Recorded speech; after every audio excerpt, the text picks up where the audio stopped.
Right හැමෝටම සුබ දවසක්.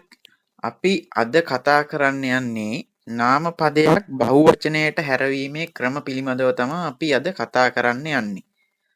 අපි බලමු පියවරෙන් පියවර නාම පද බහුවචනයට හැරවීමේ ක්‍රම මොනවද කියලා. රයිට් මේක අපි හරිම ෆ්‍රෙන්ඩ්ලි විදිහට කරගෙන යන්. ඒක නිසා තමයි මම ඔයාලට මේක PowerPoint slide එකක් විදිහට මේක ඉදිරිපත් කරන්නේ. බලමු පළවෙනි ක්‍රමය. සාමාන්‍යයෙන් බොහෝ නාමපද අගට s එකතු කිරීමෙන් තමයි බහුවචනයට හරවන්නේ. උදාහරණයක් විදිහට pen එක අගට s එකතු කරාම pens වෙනවා. එතකොට dogs සමග අගට s එකතු කරාම dogs වෙනවා. cups සමග අගට s එකතු කරාම cups වෙනවා. bags සමග අගට s එකතු කරාම bags වෙනවා. right ඒ වගේ taps වෙනවා, kites වෙනවා. ඒ කියන්නේ සරුංගලය සරුංගල්. friend සමග s එකතු කරාම friends වෙනවා. friend කියන්නේ අහලුවා, friends කියන්නේ අහලුවන්. student සමග අගට s එකතු කරාම student නම් ශිෂ්‍යයා, students කියන්නේ ශිෂ්‍යයෝ වෙනවා. right ඒක තමයි පළවෙනි ක්‍රමය. මේ වගේ වීඩියෝස් දිගටම ගෙන්න ගන්න ඕන නම් ඔයාලට subscribe කරලා bell icon එක click කරන්න අමතක කරන්න එපා. අපි බලමු දෙවෙනි ක්‍රමය මොකක්ද කියලා. sh ss ඒ කියන්නේ double s ch o හා x වැනි අකුරු වලින් අවසන් වේ නම් o හා s වැනි අකුරු වලින් අවසන් වේ නම් නාමපද අගට es එකතු කරනවා. right එතකොට glass කියන්නේ වීදුරුව නම් ඒ කියන්නේ ඒකේ අග අකුරු දෙක බලන්න double s තියෙන්නේ. ඒකේ අග අකුරු දෙක මොකක්ද? double s තියෙන්නේ. එතකොට es එකතු වෙනවා glasses වෙනවා. class කියන්නේ පන්ති කාමරය. එතකොට පන්ති කාමර කියන්න අග අකුරු දෙකට අගට es එකතු කරනවා. masses, matches, badges, fishes. එතකොට watches, catches, dishes, wishes ඔන්න ඔය වගේ වෙනවා. mangoes මේ තියන්නේ. මේ විදිහට තමයි අපි නාමපදයක් අගට sh sh ch xo වැනි අකුරු යෙදිලා තියෙනවා නම් අපි බහුවචනයට හරවන්නේ මේ විදිහට තමයි. මෙතන මේ sb කියලා වැටලා තියෙන්නේ. මෙතන sh එන්න ඕනේ. sh right.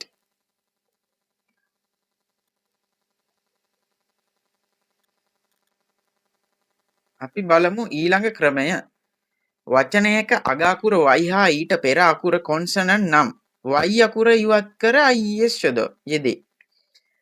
මොකක්ද මේ ක්‍රමය? දැන් බලන්න baby කියන එකේ y අකුරට කලින් අකුර b අකුර තියෙන්නේ. ඒ කියන්නේ කොන්සනන්ට් අකුරක්.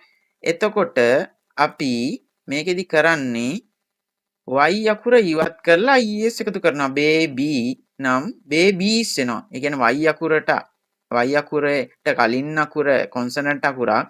ඒක නිසා අපි y අකුර ඉවත් කරලා is වෙනවා. city මේකත් බලමු. city කියන y අකුරට කලින් අකුර කොන්සනන්ට් අකුරක්. ඒ කියන්නේ ව්‍යංජන අකුරක්.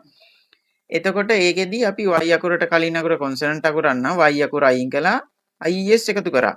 armies වෙනවා. වගේම puppies වෙනවා. parties වෙනවා. ladies වෙනවා. ඒ කියන්නේ ගැහැණිය ගැහැණු ladies stories වෙනවා. right අපි බලමු ඊළඟ ක්‍රමය. ඒ වගේ ඔයාලා මේක බලලා පොඩ්ඩක් ප්‍රැක්ටිස් කරන්න. මේක නෝට් ඩවුන් කරගෙන ප්‍රැක්ටිස් කරන්න. ඊළඟට හතරවෙනි ක්‍රමය. වචනයක අග අකුර y හා ඊට පෙර අකුර ස්වර අකුරක් නම් y අකුරට කලින් අකුර ස්වර අකුරක් නම් s යොදා එම වචනය බහුවචනයට හරවයි. right බලමු මේ ක්‍රමය මොකක්ද කියලා. දැන් බලන්න boy කියන එකේ y අකුරට කලින් අකුර a e i o u ඒවනේ vowels sounds කියන්නේ. ඔන්න බලන්න y අකුරට කලින් අකුර o තියෙනවා. a e i o u වල o. එහෙමනම් අගට s එකතු කරලා boys කියලා දානවා. key කියන එකේ y අකුරට කලින් අකුර බලන්න e අකුර. එතකොට අගට s එකතු කරනවා keys වෙනවා. toy කියන එකේ y අකුරට කලින් අකුර o අගට s එකතු කරා toys වුණා. ඒ කියන්නේ toy කියන්නේ සෙල්ලම් බඩුව, toys කියන්නේ සෙල්ලම් බඩුව. boy කියන්නේ පිරිමි ළමයා, boys කියන්නේ පිරිමි ළමයි. key කියන්නේ යතුරු, keys කියන්නේ යතුරු. day කියන්නේ දවස, days කියන්නේ දවස්. ඩේ කියන එකේ y අකුරට කලින් අකුර vowel අකුරක්. ඒ කියන්නේ ඒ අකුර අගට s එකතු කරලා days කියලා දැම්මා. right? donkeys වෙනවා. මේ වගේ විවිධාකාරයෙන් ඒ කියන්නේ ක්‍රම තියෙනවා බහුවචනයට හරවන ක්‍රම. මේ හතරවෙනි ක්‍රමය. පස්වෙනි ක්‍රමය බලමු. වචනයක අග අකුර f සහ fe වලින් අවසන් වේ නම් f සහ fe වලින් අවසන් වේ නම් fe වෙනුවට අගට ves යොදා බහුවචනයට හරවනවා. right? මේක ගොඩාක් අර බෝරින් කරගන්න එපා. මේවා හරි ඊසි මෙතඩ්ස්. ඒ කියන්නේ මම ඒකයි ඔයාලට අයි කැචින් විදිහට PDF එකක් හදලා ස්ලයිඩ් එකක් හදලා මම ඔයාලට මේක ප්‍රසන්ට් කරන්නේ. හොඳට ඔයාලට ගොළුවට යන්න. කියන්නේ මේක අපි මූලික බේසික් ටික දාගත්තට පස්සේ අනිවාර්යයෙන්ම මේ කෝස් එක අවසානයේදී මේක කෝස් එකේ 3 වෙනි දවසේ අනිවාර්යයෙන් මේ කෝස් එක අවසානයේදී ඔයාලට හොඳ නොලෙජ් එකක් සහ ඊට පස්සේ අපි ස්පෝකන් ඉංග්‍රීසි ප්‍රැක්ටිස් සෙෂන්ස් දානවා. මේකට දැන් ක්‍රවුඩ් එක එකතු වුණාට පස්සේ අපි ඒගොල්ලන්ට WhatsApp ගෲප් එකක් හදලා අනිවාර්යෙන් සෙෂන්ස් දානවා. හරි ලේසි මෙතඩ්ස් තියෙන. මේ ටික ඔළුවට දාගන්න කටපාඩම් කරන්න ඕනේ නැහැ. මේ වීඩියෝ එක දෙපාරක් තුන් පාරක් බලන්න. එතකොට අනිවාර්යයෙන්ම ඔයාලට මේක හරි විදිහට හරි සරල විදිහට මේක ඔළුවට යනවා. ඒක නිසා මේ ඊසි විදිහට හිතන්න හැමදේම.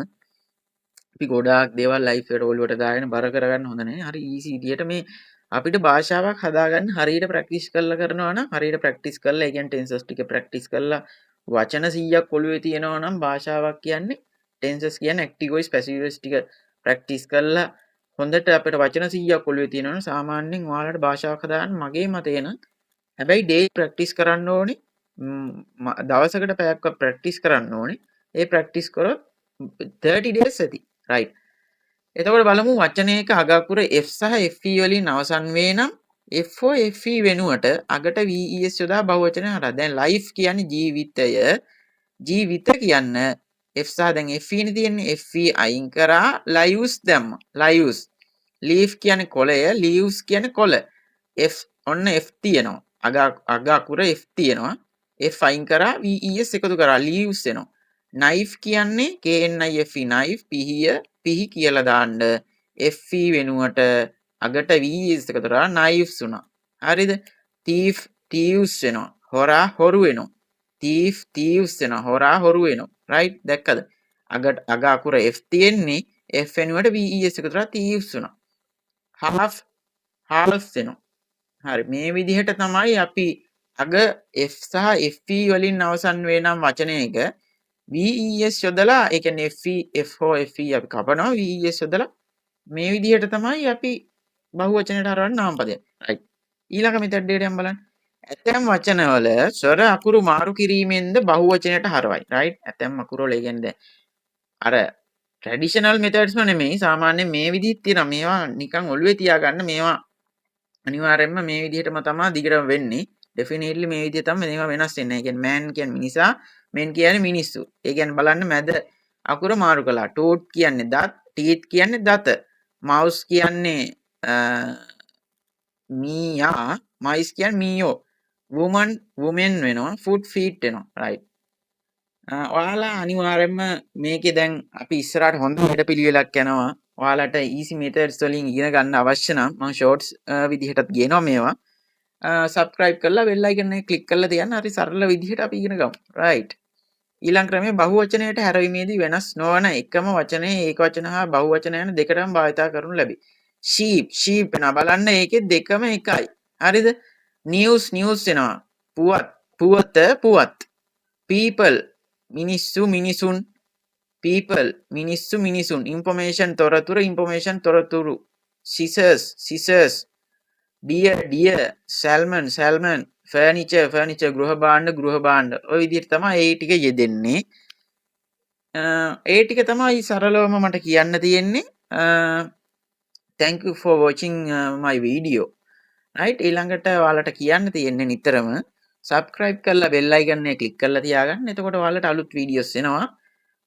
මේකට මේ වීඩියෝ එක හොඳ නම් ඔයාලා කමෙන්ට් එකක් දාගෙන යන්න. හොඳ කමෙන්ට් එකක් දාගෙන යන්න. ඔයාලට තේරෙන විදිහට මේක තේරුණා නම් නාමපදයක් බහුවචනයට හරවන විදිහ. නාමපද ගැන ඉන්ට්‍රොඩක්ෂන් එකක් මම දීලා තියෙන්නේ කලින් වීඩියෝ එකේ.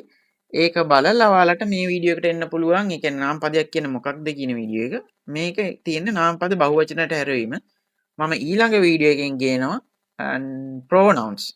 ප්‍රොනවුන්ස් කියන්නේ මොනවද කියලා මම ඊළඟ වීඩියෝ එකකින් කියනවා.